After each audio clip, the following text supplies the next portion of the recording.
Comment आसला बाबा आखंडलमणि किसी कहवाई। तो भद्रक जिले में अवस्थित जावाई चाहूले भुवनेश्वर 145 किलोमीटर डिस्टेंस पड़ी था। भद्रक टाउन 37 किलोमीटर डिस्टेंस पड़ी था।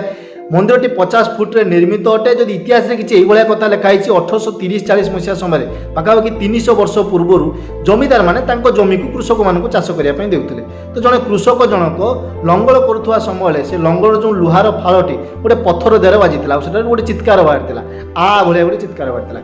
तो से आ रु जगह ना कौन होता आरवड़ी पर जमीदार बा गाँ लोक मैंने मिसी काठरे से शिवलिंग जो बाहर थिला से कौन ना देते बाबा आखंडलमणि। पर मंदिर डेभलप होता है केवल भद्रक नुहे बर उत्तर ओडिशा नुहे ओडिशा बाहर बहुत लोक आसती मानसिक को लेकिन आ पूरण हुए। बाबा बहुत भरोसा अच्छी लोक मानकर जदि जाना थोड़े जा देखूँ।